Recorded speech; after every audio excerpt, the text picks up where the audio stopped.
So good morning po sa bawat isa. Pagkasabi nyo nga sa katabi nyo, tapikin nyo nga po ng malakas, tapikin nyo lang ng malakas. Pakitapik nyo, yung masasaktan para magising. Okay. So this morning po, mga kapatid, this is the end of our series, The Harvest. So review lang po tayo ng konti. So sa mga nakaraang Sunday po, yung mga pastors po natin, wherein they give emphasis to the word harvest. Sabihin nyo nga po, harvest. Harvest. They give emphasis to the word harvest as a blessing. Yung blessing na harvest. Yun po yung pinag-usapan natin itong mga nakaraang 4 na linggo. They explained very well to us, naintindihan natin na yung harvest, it is an increase of production, that there is a period, remember this, that there is a period sa buhay mo na ikaw ay aani. Ibig sabihin, huwag kang mainip doon sa blessings na para sa'yo. Di ba? The other week, pangalawang linggo, magtanim ay di biro. Ibig sabihin, believing that there is a God who is in charge of the harvest. Tama? Kaya ang dating sa atin nun, dapat lalo tayong magtiwala doon sa Diyos na may-ari ng harvest. Then, nagkaroon ng Father's Day. Dinate natin ang mga daddy natin. Then, the last week, yung last week, kay Pastor Pablo, he explained, he preached about, for us to get the blessing, we should not rest. Di ba? Kailangan hindi ka matulog, hindi ka magpahinga. Because for us to get that blessing, kailangan makipag-wrestling tayo. Hindi ba? Dapat ipaglaban mo yung blessing na dapat na para sa'yo. Agree ka ba doon? Amen. So alam ko mag-agree ka dito sa sasabihin ko ngayon. Kasi tatanong ko sa inyo. All of us, sigurado po yon, lahat po tayo, gustong-gusto natin yung blessing. Tama? Sino dito po ayaw ng blessing? So lahat po tayo gusto natin ng blessing. Lalo na po sa usaping pinansyal. Hindi po ba? Pag sinabing pinansyal, ting-ning-ning-ning, nakagad. Gustong-gusto natin yan. Nalalaki ang mata natin dyan. Okay? Pero, congregation, New Life, ito po ang problema. Maraming gusto ng blessing, pero ayaw natin ng testing. Okay? And this is the premise. Most of us, we want the blessing but not the testing. Kaya minsan, hilaw pa yung bunga, hilaw pa yung blessing, pinipitas na kagad natin. Ang tendency nito, walang work. So the premise is, if you want, everybody of us, if you want to be blessed, ready for the test. Amen. If you want to be blessed, ready for that testing. You see, kung papansinin po natin yung pinag-aralan natin this June, on the past lessons na pinag-aralan natin, we are nililid tayo ng mga pastor natin, we're in do sa blessings o harvest na karaniwang kailangan po natin. Kailangan natin ng financial, kailangan natin ng ganito, kailangan ko ng ganito. Gusto natin, atin po lahat yan. But this morning, allow me, ang assignment ko po ngayon ay maipaliwanag sa inyo ng maayos that in the other side of the spectrum, there is a word called harvest, which in ang makikinabang po nito si Jesus. Siguro kalimutan mo natin yung pakinabang natin. Gusto natin pera? No. Okay, given na yon. Pero itong harvest na ipapaliwanag ko sa inyo, which in, ito yung inutos or request ni Jesus doon sa mga disciples. Amen? Kung gusto lang kasi natin, yung blessings natin, yung pera natin, God, church, this is not how God operates the ball game. So, ang gagawin po natin ngayon, iintindihin natin kung ano po yung harvest na sinasabi naman ni Jesus. This is the harvest na nakita ni Jesus 2,000 years ago. Nung nagbi-minister siya sa mga tao, nakita niya itong harvest na to. Ito po pag-uusapan natin mamaya. And to give you an idea kung ano po yung harvest na to, I have this, the Barna Group research, ito pong Barna Research Group. This is a reliable Christian research group. Kung gusto niyo pong malaman kung ano po nangyayari sa mundo ng kakristyanuhan, i-google niyo lang po to, the Barna Group. Ang sabi po rito, that Barna Group is very reliable at totoo po to. Ang sabi po dito sa research nila that they have found that 33% of the American, sa Amerika muna po tayo, are unchurched. Ibig sabihin, yung buong populasyon ng Amerika, 33% sa kanila ang hindi nag-church. Wala silang church, okay? Then, while the 20%, noong populasyon nila, umaatin sa church, pero naniniwala sila na mapupunta sila sa langit pag sila'y gumagawa ng mabuti. Okay? Gumagawa ka ng mabuti, mapupunta ka. Iyon ang paniniwala nila. Christian sila. Okay? Then, given those two statistics, 33 plus 20 is equals to 53%. Ang statistic dito is American or all those people are lost. Mga taong ito ay nawawala sila'y pupunta sa impyerno. Hindi pa kasama dito yung mga atheists. Huwag mong tingnan ng katabi mo. Hindi atheist yan. Christian yan. Okay? So, punta tayo ngayon sa Pilipinas. Punta tayo sa Pilipinas ngayon. Then, I have this pie chart natin. Siguro para magkaroon lang tayo ng idea. Nakikita niyo po yung malaking blue na yan. That blue is the number of the Catholics.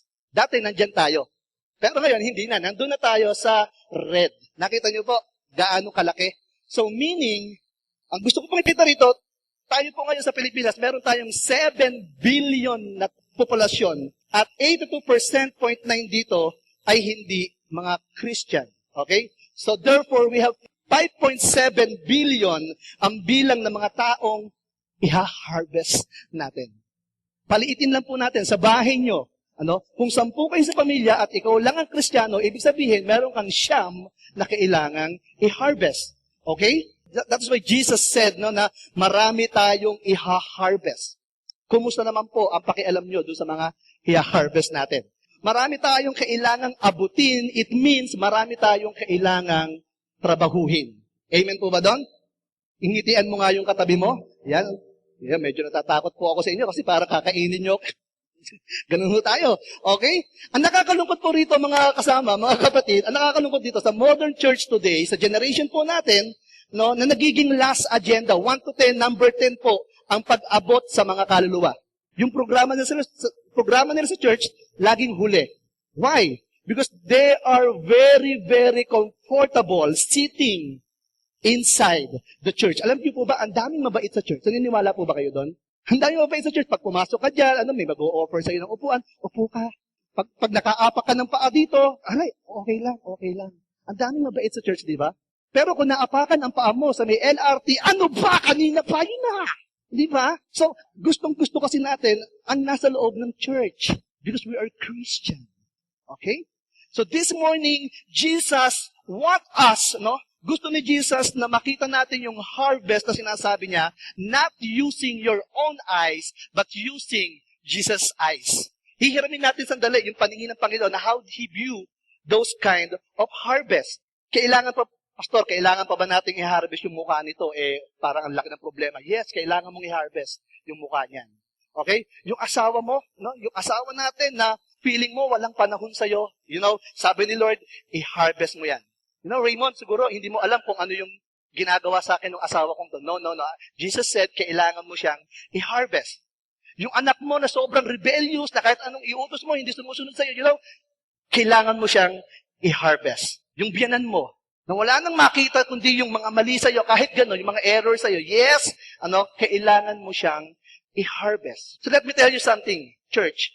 If we do not decide today, kung hindi ka magdidesisyon today to harvest them, somebody will decide for them. Amen? Lalo na ngayon, sikat na sikat ngayon, mga kanta ng yung impluensya ng mundo. Isang beses may kausap ako na parang lalaki siya, pero feeling niya, babae siya. Why? Kinakausap ko siya, sabi niya, Pastor, because I am born this way. Wow. I am born this way. Naalala ko bigla yung kanta ni ating Sister Gaga. I am born. Ganun po ang impluensya ng mundo. Kaya kung hindi tayo magdi-decide, na i-disciple sila, na abutin tong harvest na to, somebody will dictate for them. Amen? So if you have your Bible, please open your Bible, the book of Matthew, chapter 9, verse 35 to 38, and basahin po natin kung ano po yung istorya dito. Matthew, chapter 9, verse 35 to 38. Okay? Verse 35. Jesus went through all the towns and villages, teaching in their synagogues, preaching the good news of the kingdom, nagpipreach siya, at the same time, healing every disease and sicknesses. When he saw the crowds, he had compassion on them because they were harassed, they were helpless, like sheep without shepherd. Then he said to his disciple, ang sinabi niya sa mga disciple, yung mga kasama niya during those time, the harvest is plentiful, but the workers are few. Ask the Lord for the harvest, therefore to send out workers into his harvest field. To summarize po, ang istorya po ganito. Kagagaling lang ni Jesus sa napakaraming appointment during that time. Ang dami niyang tawag, ang dami niyang trabaho. Nagpapagaling siya, nagtuturo siya sa mga iba't ibang churches. He preached about the advancement of the kingdom. Then, he ministered to the crowds na sumusunod sa kanya because during that time po, si Jesus po ay sikat na sikat. Mas sikat pa siya po kay Justin Bieber. So Anong ginagawa ni Jesus? Nagpapalayas ng demonyo, nagpapagaling ng bulag, nagpapagaling ng mga dinudugong bleeded women. And here Jesus, bit-bit niya yung kanyang mga disciples, kasama yung mga disciples, papunta doon sa another village when the huge crowd na may bumulaga sa kanila. Pagpunta niya sa village na to, nakita nila itong picture na to. Grabe. Ganyan. Parang divisoria. Ibig sabihin, bumulaga sa kanila ang napakaraming crowd. Sino po rito nakapunta na sa divisoria? Ayan po, lahat po tayo nakapunta na sa divisoria, no? Ngayon po, ito po ang istorya. Mga disciple, si Jesus, nakita nila yung ganyang karaming harvest. Maybe, nung nagbabasa po ako kasi ng Bible, medyo nilalaro ko po yung isipan ko, maybe, yung iba sa kanila, ang sabi ni Peter, parang, Lord, Jesus, masyadong magulo dyan. Siguro tapusin muna natin pagilingin itong mga taong sumusunod sa atin bago tayo pumunta dyan. Okay?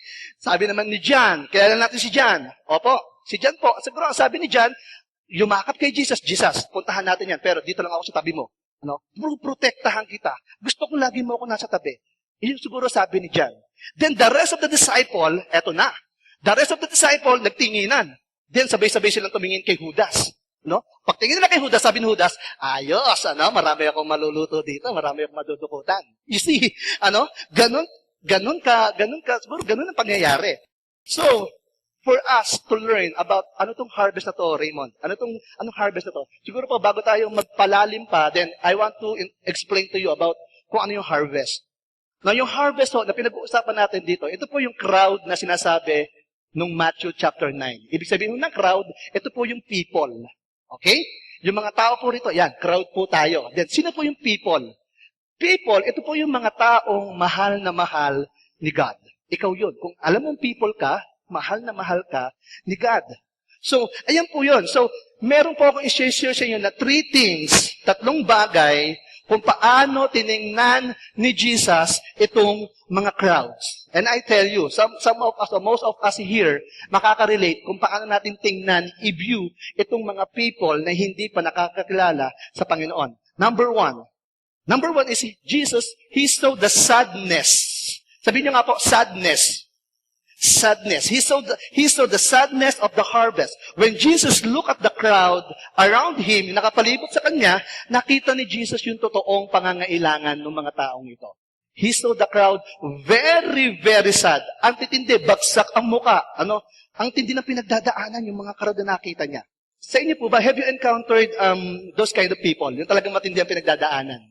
Naka-encounter na po ba kayo? Yung parang may lumapit sa iyo, may dalang resibo ng gamot, Parang may dalang, eto na, kakapupunta sa bahay mo, may dalang resibo ng gamot, lumapit sa iyo, talagang manghihiram ng Ikaw naman, dahil Christian ka, pasok ka sa bahay mo, magpalit ka ng sando, eto nga, butas, walang makain eh.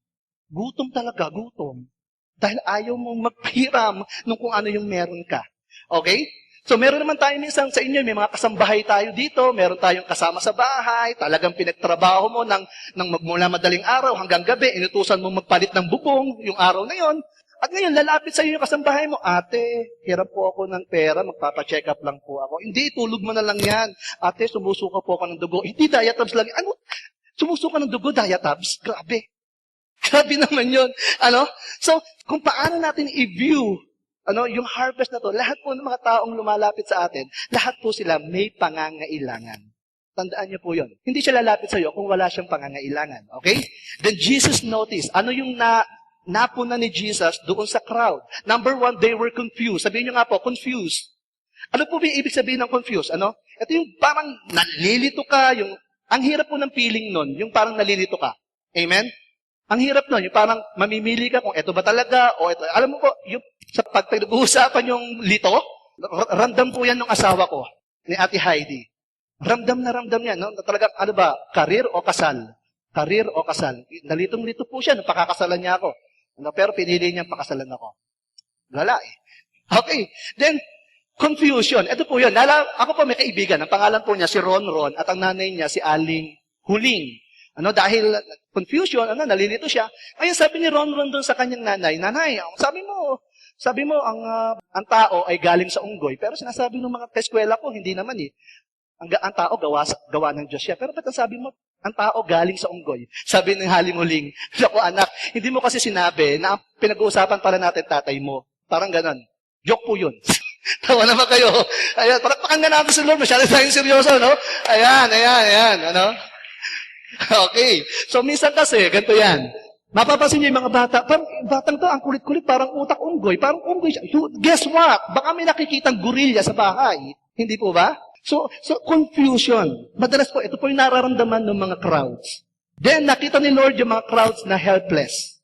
Ibig sabihin po ng helpless, walang magawa.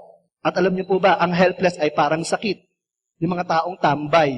Ang dami po, parang kumakalat sila ngayon. Hindi ko po alam. Nanganganak po yung mga tambay.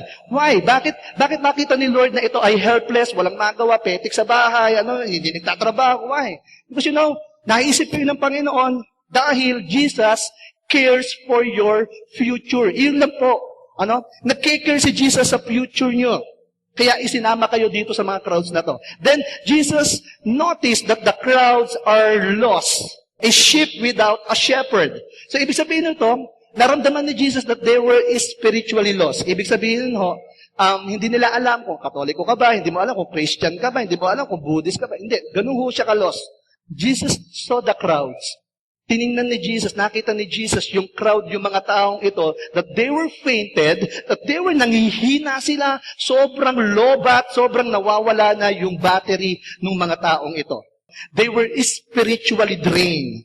Nanghihina sila dahil sa kanilang mga kasalanan. Maybe some of us here, talagang tamang-tama ang pagdating mo dahil parang, Kristiyano ba ako? Nanghihina na ako, You are here in the right avenue, Na makita ni Jesus sila, nanghihina sila dahil doon sa mga wrong teachings na naririnig nila during that time.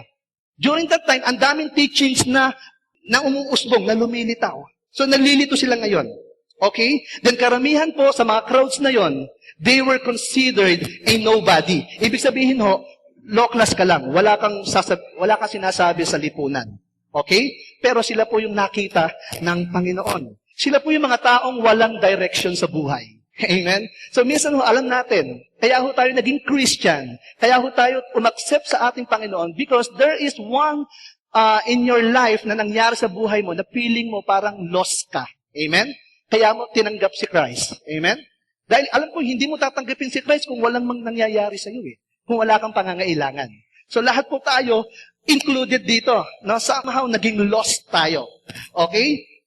Ano pa po? Marami po ang mga crowds na ito ay composition ng iba't ibang pamilya. Dahil sa dami ng crowds na pinakita ko sa inyo kanina, composition po sila ng napakaraming pamilya. And all of us here ay member nire-represent natin ng bawat pamilya natin, right?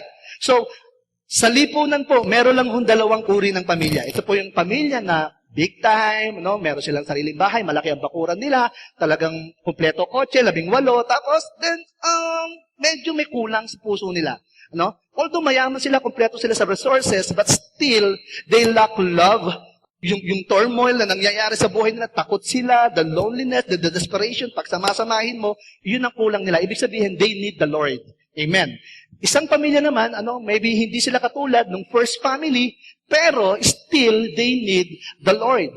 Amen. So, this group or crowds, composition of iba't ibang experience, iba't ibang emotion ng mga tao ang sumusunod sa kanila na kailangan ng kasagutan doon sa napakaraming tanong nila.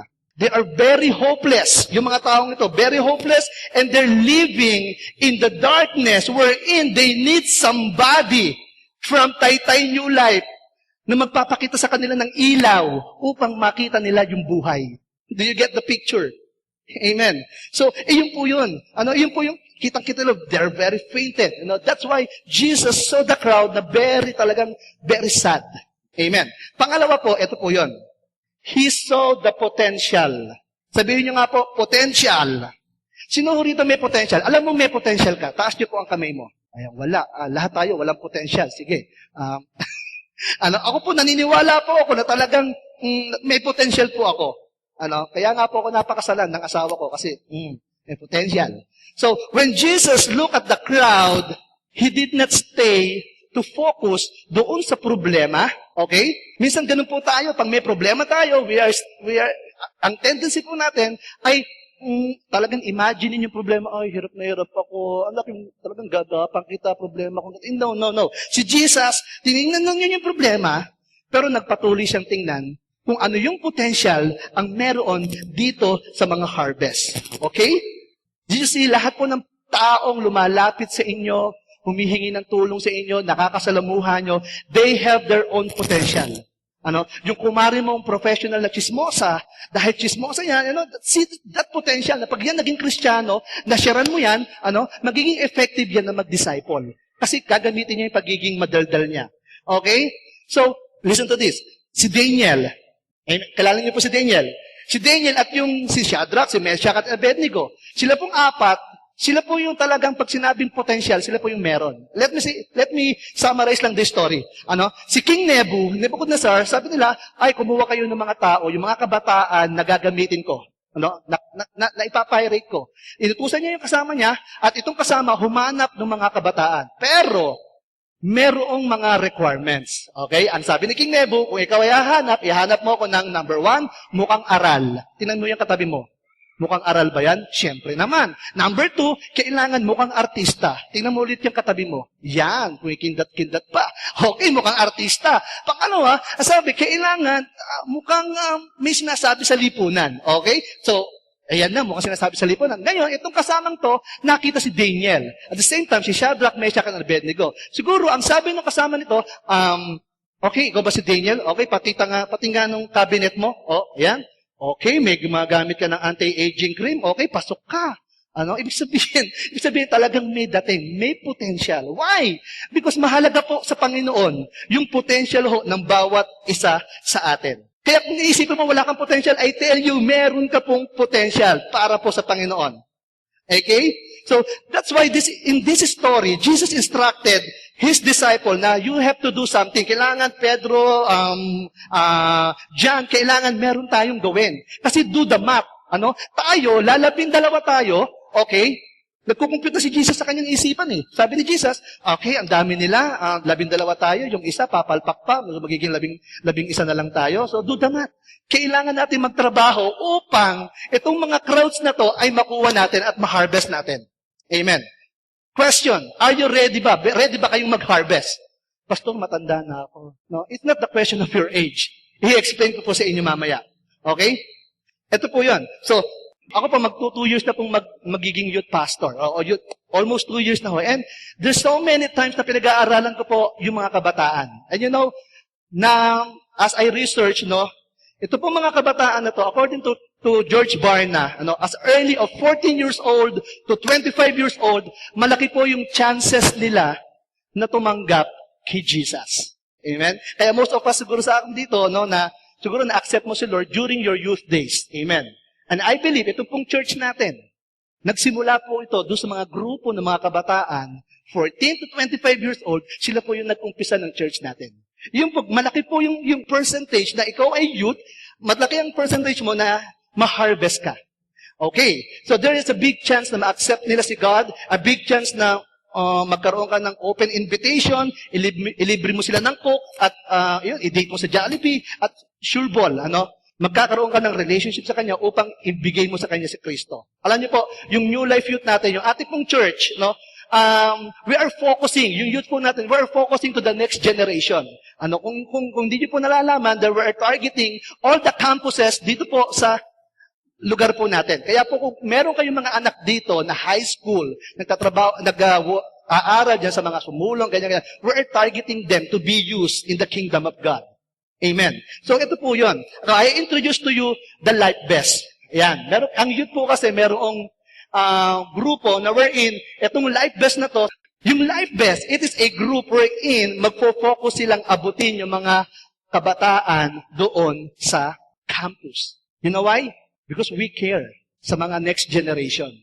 And why? Jesus care for the next generation.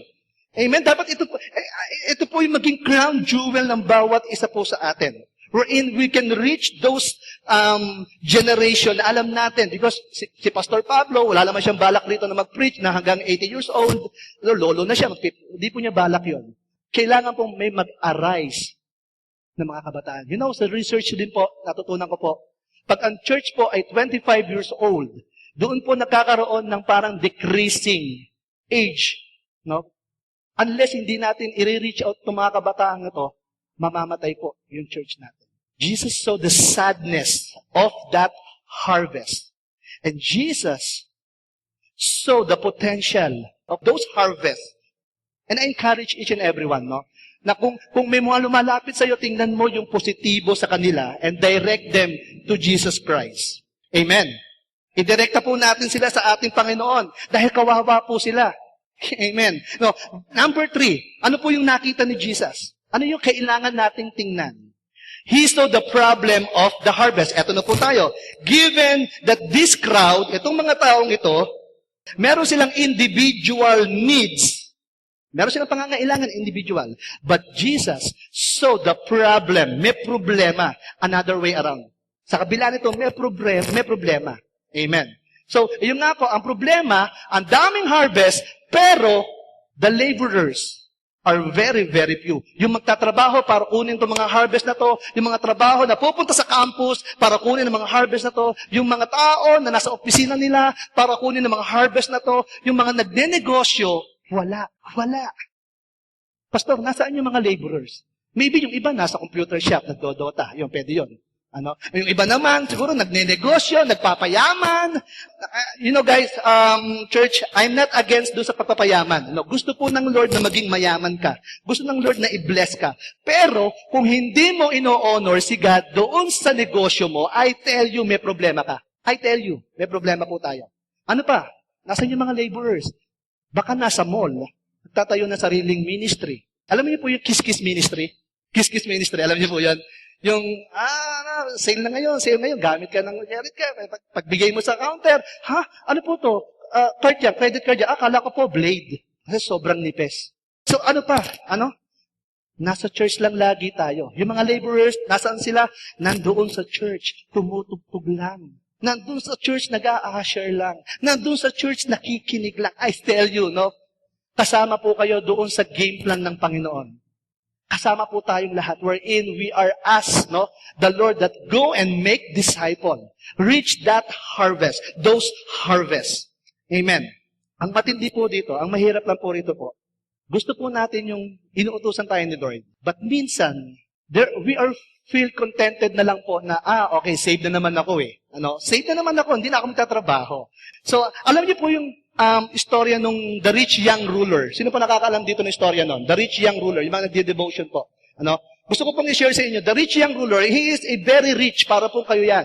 Mga big time. No, ngayon, naramdaman niya na parang kailangan ko ng Jesus sa puso ko. Nakita niya si Jesus, pinuntahan niya si Jesus, ang sabi niya kay Jesus, Lord, paano po ba magkaroon ng eternal life? Paano bang ma-save? Ang sabi ni Jesus, kailangan sundin mo to. Binigyan siya ng checklist. Kailangan hindi ka mag-murder. Kailangan hindi ka magnakaw. Kailangan hindi ka mangalunya. Okay, sabi, ginagawa mo ba yan? Okay, nag-murder ka ba?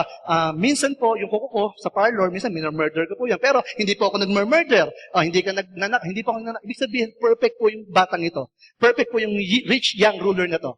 Pasado siya doon sa tablet na commandments ni God kay Moses. Then suddenly, Jesus asked him, okay, hindi ka nag-murder. Okay, mabait ka. Gusto mo ng salvation. Ibibigay ko yan. Pero, ibenta mo yung possession mo. Ibenta mo yung ano yung mahalaga sa'yo. Sinasabi pa ni Jesus, ibenta mo yung kotse mo ngayon. Ibenta mo yung bahay. No, hindi po. I tell you, lahat po tayo, meron tayong mahalagang bagay na minsan nakaka-apekto sa atin para kausapin natin yung kumpare natin, i-share si Jesus, kausapin natin yung kumare natin, i-share si Jesus. Yun po yung bagay na yun. Ang gusto ni Jesus, alisin mo muna ito, then follow me. Amen. Tanggalin mo muna yung barbell na binubuhat mo, bitawan mo muna yan, then follow me. Okay, may Holy Spirit. Nararamdaman ko po yun. The rich young ruler. Minsan, ayaw natin mag-share. Hindi ko po alam bakit. Siguro po konti na lang sa atin yung ayaw mag-share. Hindi ko share yung kumari ko. Tatanungin mo, bakit ayaw mo share yung kumari mo? Hanggang ngayon, hindi niya sinasauli yung Tupperware na hiniram niya. Hanggang ngayon, yung lanera na hiniram niya sa akin, hindi niya sinasauli, hindi ko share yan. Mapunta siya sa impyerno. Lanera lang, Tupperware lang. Grabe naman. So, kailangan nating sharean itong mga taong ito. Pastor, sharean mo yung, kailangan ko bang sharean yung biyanan ko? Of course. Pastor, baka magkaroon ako ng kontrabida sa langit eh. Nandiyan ba, mami? Wala naman no? Okay, pwede. Sana wag makarating ito sa kanya. No? Sasabihin ng iba, Raymond, anong gagawin ko? Hindi na ako youth. Lola na ako. Medyo nandun na ako sa, meron na akong discount card sa Mercury Drug. I'm very busy. Busy akong tao. Because I'm raising my own family right now. No, may pamilya na ako. I don't have a time. Wala na akong time mag-reach out. Really? Iyon po ba talaga ang dahilan? Being busy is not an option. Being busy is not the reason. Why? Papatunayan ko po sa inyo. Si Pastor Wally, he is an engineer. Sobrang busy. Pag ikaw ay engineer, sobrang busy mo. Lahat ng oras mo importante sa iyo. Pero, God put something in his heart, nagkaroon siya ng small group sa kanyang opisina. Being busy is not a reason. Si Kuya Warren, you know Kuya Warren, he is a scientist. Dati hindi siya naniniwala sa Diyos. But God changed his heart. He's a scientist, very busy. Pero meron siyang small group sa kanilang opisina. Si Nanay Mering, si Nanay Epi, medyo alam natin, mga veterans na yan. Pero hindi nagiging dahilan yung pagiging busy nila para i-cell group yung mga kananayan natin dito. You get the picture po. So there is no reason para ikaw ay hindi mag-disciple. Pero there is a question. Ano yung tinitibok ng puso natin? The soul or yung parang personal mo na lang? Gusto mo na lang. The Bible says, you can use your worldly wealth to gain friends. Kung ikaw ay nagtatrabaho ngayon, sobrang busy mo, naiintindihan kita, but you can use your worldly wealth, mag-support ka. We have so many campus missionary, we have so many leaders here na talagang kailangan ng support. You can use your worldly wealth para mag-support. And that's a ministry para po sa atin yan. Use your business. Kung ikaw po ay negosyante ngayon, ang laki-laki ng business mo, use that to establish a relationship so that it will lead you to discipleship. Gamitin po natin kung ano yung meron tayo. Use your professional career. Architect ka, engineer ka, interior designer ka, manager ka sa call center, contractor ka, driver ka, politician ka, use that position to make disciples. Hello! So there is no reason po para magdahilan tayo sa Panginoon na hindi mo kaya. Use your wealth to support the youth in reaching those next generation. Amen. Amen po. So bago po tayo magtapos, I want to encourage each and everyone. Jesus, our Master, si Jesus yung ating Savior, He wants everyone na nandito po sa congregation na to, He wants for you to be involved in His major game plan. Sabihin nyo nga po, game plan. Game plan, Pero dahil busy tayo, ayoko niyan, pastor, busy ako dyan eh, really. May gagawin po akong example ngayong araw na to. Kaya na-call a volunteer kahit isa lang po. Yung gutom, kailangan ko po yung gutom. May gutom ba rito? Ay, totoo, nakamarun, gutom ka, di ba? Halika, Emil. Yan. Okay, so Emil, halika rito, Emil. Ang pangalan po niya, Emil, ang ate pong keyboardista. Alimin lang po namin kayo. Emil, gutom ka ba? Nagkamusal ka ba? Hindi? Mukha nga. Si Emil po ay gutom. Ngayon, dahil busy siya, ito po yung restriction natin. Dahil busy siya, gutom ka, pakainin natin siya ng bubble gum.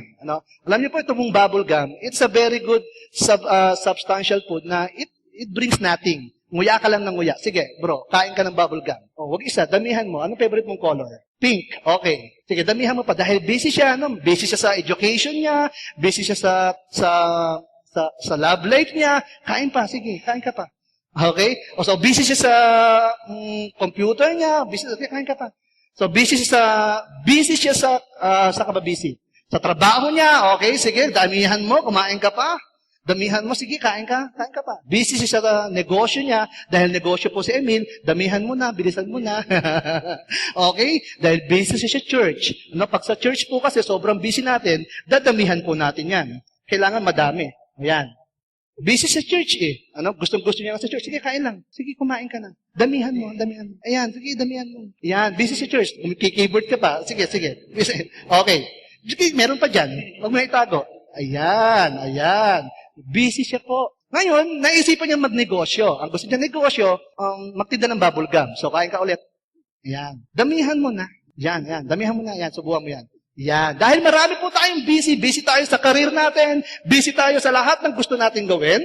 Ayan. Sige po, nguya-nguya ka. Nguya ka lang. Busy tayo sa kakakain. Gusto ko ng ganito. Punta tayo ng mall. Meron akong party na aatinan. Meron akong, yung kumpare ko meron kang kailangang i-disciple. Yung kumpare mo nagyaya, tara, inom tayo. Punta ka sa kumpare. Busy. Sobrang busy natin. And you know why? You know what? Hindi natin namamalayan dahil sa sobrang busy natin. There is something na ipiniprepare sa Lord, na ipiniprepare sa iyo si Lord, ibinibigay na sa harapan mo upang kainin mo because you are too busy sa pag-aaral mo, sa negosyo mo, sa trabaho mo, lahat, hindi mo makain yung blessing na gusto sa iyo ng Panginoon. Now, okay?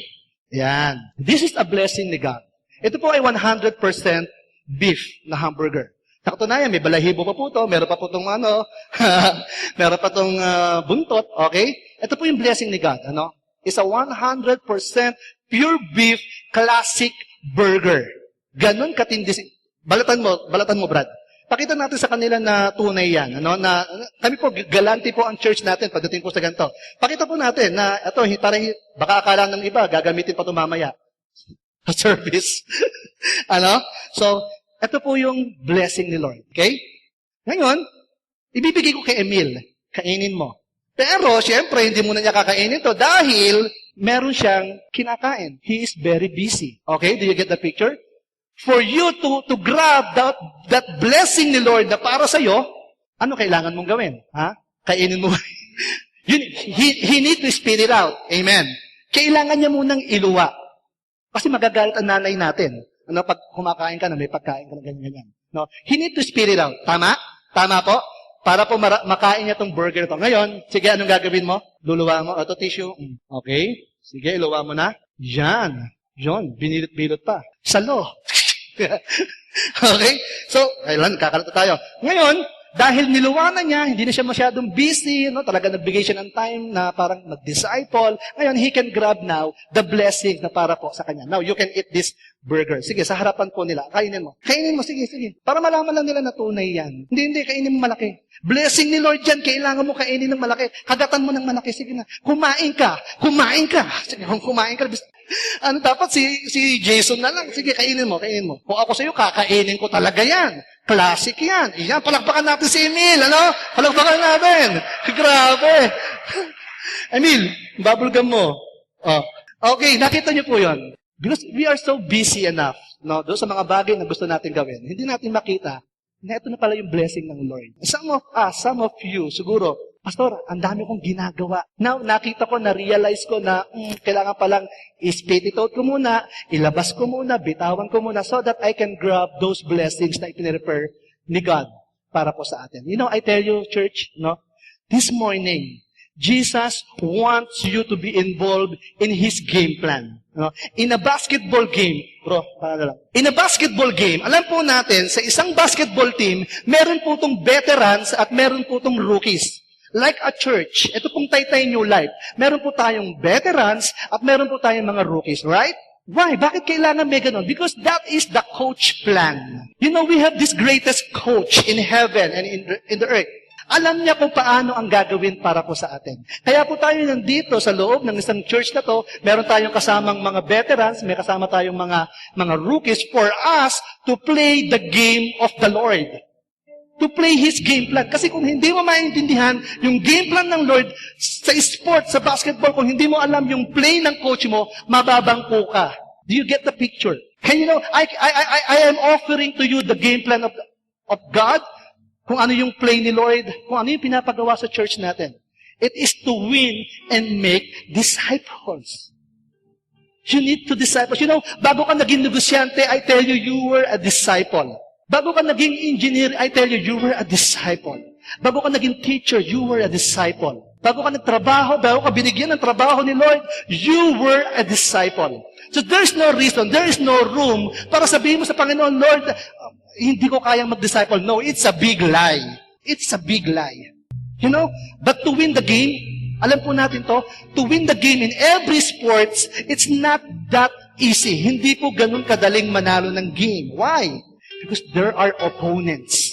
Meron tayong kalaban na pipilit na harangin ka, pipilit na blakin yung bola para hindi mo ma-shoot, para hindi mo ma-hit yung goal sa'yo para sa Panginoon. There were giants. I know some of us here, nakaka-experience ka ngayon ng giant sa buhay mo. Malaki ang problema mo. Nandun ka sa cancer ng buhay mo. I tell you, you have a big God. Amen. You have a big God na mas malaki pa doon sa giants na meron ka ngayon. I tell you that. Living in life with Christ is not always a beautiful park. Isang magandang park. Hindi po ganun ang mamuhay para sa Panginoon. Minsan nakakaranas ka wherein sometimes meron pong fight scene dyan. Amen. Kailangan lagi may bakbakan. Kailangan merong barilan.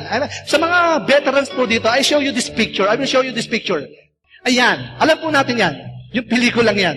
Amen? Mga tatay, alam niyo po yan? Markado kay FPJ. Then sa mga kabataan, eto po tayo. Yan. Avengers. You know that? Bakit ko pinakita sa inyo yan? Imagine niyo po, sa lahat ng pelikula ni Pando, ni FPJ, kung walang fighting scenes, hindi niyo papanoorin. I-imagine niyo si Pando nagluluksong baka lang. Si Pando, imagine niyo yun, si Pando parang, wala, nagsusulat lang ng letter, parang, nagbabasa lang ng letter, parang si Ate Charo, hindi niyo papanoorin. And that picture sa Avengers, imagine niyo kung walang fight scene, hindi tatangkilikin ng mga tao yan. Why? Because there is something important pag merong fight scene na nangyayari po sa buhay ng bawat isa sa atin. Imagine niyo si Hawk, nagsasagot ng flames, naglalaro ng sungka. Imagine niyo yung mga superhero na yan, kung sila yung nagiging relax, boring. And I'm offering you and I'm showing you this kind of life sa buhay po ng bawat isa sa atin, na ang buhay ho ng pagiging Kristiyano ay hindi smooth. Meron ho tayong mga fight scene na kailangang labanan. Meron ho tayong mga fight scene wherein hirap lang mag-disciple. Oo, fight scene mo yan. Pero kailangan mong i-overcome kasama mo ang Panginoon. Amen. Sino dito naniniwala kasama niya ang Panginoon? Amen. Jesus said, I will make you a disciple. Pangako ng Panginoon, sabi ng Panginoon, I will make you a disciple. I will make you a fishers of men. No matter how old are you, kung ilang taon ka na ngayon, bata ka man, matanda ka man, sabi ng Lord, I will make you a fishers of men. Of course, to fish, para ka ng isda, hindi ka pupunta sa bukid. Amen. Walang isda doon. Pupunta ka kung saan, nandoon yung maraming isda. Maybe that's your classroom. Maybe ito yung opisina mo. Maybe ito yung bahay mo. Ito yung community mo. And that's the picture wherein nandito po ang maraming harvest. Those farm, yung mga magsasaka, hindi po sila natatakot na maputikan, hindi po sila natatakot na bumaho para po mag-harvest because they believe na meron silang i-harvest. And God calling you to make disciple, God calling you na mag-share ng gospel, kahit maputikan ka, kahit bumaho ka, basta sa pangalan ng Panginoon, mabango ka. Amen. And I challenge each and everyone. Pwede mo po tayong tumayo lahat. You know, Pastor, ano po ba kailangan natin gawin? Narinig ko po sa preaching niyo, parang I encourage and I'm being motivated to get the harvest. Pero po, ano po ang kailangan natin gawin? You know, church, Taytay New Life, there is one thing lang po na kailangan natin gawin. Sabi ko sa Matthew chapter 9, verse 38. Let me read this verse to you. Sabi ko sa 38, ano? Ask the Lord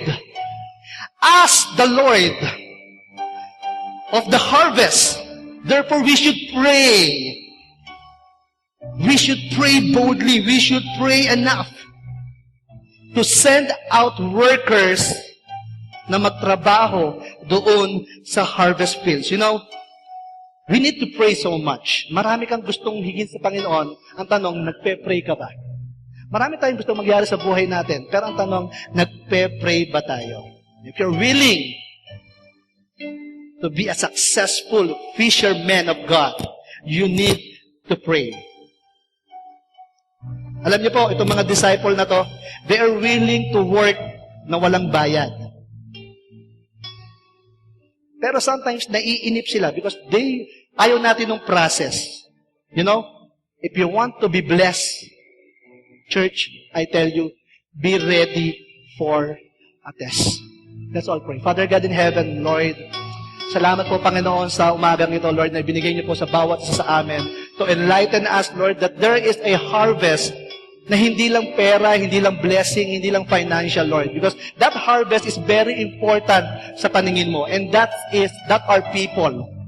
Ito yung mga tao, Panginoon, na importante sa iyo, Father God. Lord, right now, Lord, I pray, I speak life, Father God, sa buhay po ng bawat isa sa amin so that, Lord, we become motivated, Lord God, by your grace, by your word, Father God, to reach out, Father, sa labas po namin, Panginoon. Lord, give us strength enough, Lord God, na mag-disciple. Give us heart, Father God. Ayaw namin, Panginoon, makita na kamag-anak namin, mapupunta sa impyerno, kaibigan namin, kumpare namin, mapupunta sa impyerno. Lord, ayaw po namin nun. Lord, maawa ka po sa bawat isa sa kanila. And use us, Father God, right now. Thank you, Lord. You know, kung meron dito po na feeling mo parang hindi ka pa sure talaga kung in-accept mo si Lord o talagang gusto mo magkaroon ng total surrender sa Panginoon, ibigay mo ang buhay mo sa Panginoon habang lahat po ay nakapikit, I challenge you, this is the right avenue, this is the right time for you to commit again yourselves to the Lord. Sabihin mo sa Panginoon, Lord, gusto kong idura lahat ng mga kabisihan ko and I want to follow you right now. If you're that person, please, can you raise your hands to God? Thank you for that hand. Amen. Thank you for that hand. Amen. Thank you for that hand. You know, ang pag-surrender po sa Panginoon ay nangangahulugan lang na hindi mo kayang mabuhay sa isang araw na wala ang Diyos. Father God, bless those people. Bless those people na nagtaas ng kamay. At the same time, yung mga hindi nagtaas kamay, bless them, God. Bless niyo po sila, Panginoon. So that, Lord, they may be motivated by their experiences, Lord God, kung paano balikan yung mga taong kailangan nilang abutin. Father God, Lord, I pray right now, Lord, that this is the moment wherein we could tell to you, Father God, Lord, we are ready, Father. This church is ready, Father God, for the harvest, Lord. We are 33 years old church, Panginoon, so that, Lord, we are ready, Father God, na mag-influence sa mga community dito po sa aming bayan, Father God. Lord, help us. And as we worship you right now, Father, Lord, Father God, manifest ka sa buhay namin. Touch our hearts right now. Lead us into your presence. Lead us in a total surrender. Lead us into a confession, Father God. Lord, we need you, Father. We need you, God. Hindi po namin kayang mabuhay nang hindi ka namin kasama, Panginoon. Yes, Lord. Alam niyo, nag-flow lang po sa akin, no? Then I just think yung mga taong dating nagsuserve kay Lord, yung mga tao rito na parang very eager ka, love na love mo si Lord dati, pero dahil sa kabisihan, medyo nawala ka ng konti sa ministry. You know, God is being reminded of you right now, no? And He wants you to be used again. He wants you to be used again. Kung ano man yung pinagkakabisihan mo, gagamitin ng Panginoon yan upang for you to be used and make disciples. And if you're that person right now, na nasa ministry ka dati, na naglilingkod ka dati sa Panginoon, pero dahil sa kabisihan ng buhay, hindi ka na makapaglingkod sa Panginoon. You know, God is taking another level para po sa buhay niyo. God wants to bless you. God wants to bless us. Amen? Father God, as I close this message, Father God, Lord, thank you for your presence. Thank you for the encouragement. Lord, sana po paglabas namin ng pintuang ito, there is a new mindset, Lord God, wherein we can look for that harvest another way around, Father God. Iba na yung tingin namin sa kanila. They are precious. They have potentials, Lord God, na gusto mo silang iligtas. And because of that, Lord, give us a willing heart to grab that commission, Lord God. Is to win and make disciples. Salamat po, Panginoon, Lord. Wala na po kami mahihilig pa. You are great God sa buhay po namin. Salamat po, Panginoon. We give you glory. We give you honor. In the mighty name of our Lord Jesus Christ. Lahat po na nagmamahal sa Panginoon. Can you give our God the best praise that He deserves? Come on. Come on.